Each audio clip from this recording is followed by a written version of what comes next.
10 లక్షల టన్నుల పంచదార దిగుమతి చేసుకుంటున్న కేంద్రం. ఇదేం కామన్ న్యూస్ కాదు. గత 10 ఏళ్లలో ఈ హెడ్లైన్ విన్నది లేదు, చూసింది లేదు. దేశంలో చక్కెర కొరత రావడం ఈ దశాబ్ద కాలంలో ఎన్నడూ జరగలేదు. సో షుగర్ రేట్ ఎలా పెరుగుతుందంటే ఇప్పుడున్న ధర మరో గంటకు మారుతోంది. స్టాక్ మార్కెట్లో షేర్ ప్రైస్ మారినట్లే చక్కెర ధర కూడా పెరుగుతూ పోతోంది.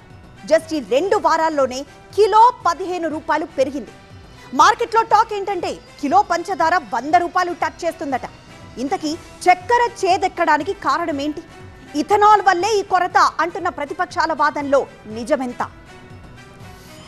చెబితే నమ్మాలనిపించదు గాని ఈ వారం రోజుల్లోనే కిలో చక్కెర 10 రూపాయల వరకు పెరిగింది. పరిస్థితి చూస్తుంటే టీలో చక్కెర వేసుకోవాలన్నా 100 సార్లు ఆలోచించాల్సిన రోజులు రాబోతున్నాయి. ఎందుకంటే దేశంలో చక్కెర నిల్వలు గత 9 ఏళ్లలో ఎన్నడూ లేనంత ఘోరంగా పడిపోయాయి. దీనికి ప్రధాన కారణం చెరకు పంటకు నష్టం. మహారాష్ట్ర, కర్ణాటక, గుజరాత్లో భారీ వర్షాలు, వరదలతో పొలాల్లో నీరు నిలిచిపోయి చెరకు పంట కుళ్లిపోయింది. యూపీలో రెడ్ రాట్ తెగులు పంటను నాశనం చేశాయి. ఫలితంగా దేశంలో చక్కెర ఉత్పత్తి ఏకంగా 30 లక్షల టన్నులకు పైగా పడిపోయింది. ఉత్పత్తి తగ్గడంతో పండగ సీజన్ను క్యాష్ చేసుకోవడానికి కొందరు వ్యాపారులు మార్కెట్లో చక్కెర దొరకకుండా కృత్రిమ కొరత సృష్టించి బ్లాక్ మార్కెట్కు తరలించారు. చక్కెర రేట్లు పెరగడంతో దేశంలో రాజకీయ మంటలు రాజుకున్నాయి. ముడి చమురు కోసం కేంద్ర ప్రభుత్వం చక్కెరను ఇథనాల్ తయారీకి మళ్లించడం వల్లే ఈ ఘోరం జరిగిందని విపక్షాలు విమర్శిస్తున్నాయి. అయితే కేంద్ర ప్రభుత్వం ఈ ఆరోపణలను తోసిపుచ్చింది.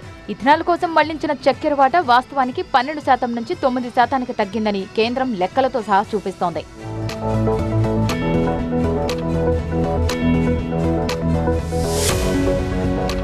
ప్రస్తుతం దేశంలో తయారవుతున్న ఇథనాల్లో 75% చెరకు నుంచి కాదు, మొక్కజొన్న, పాడైపోయిన ధాన్యాల నుంచే వస్తోందంటోంది.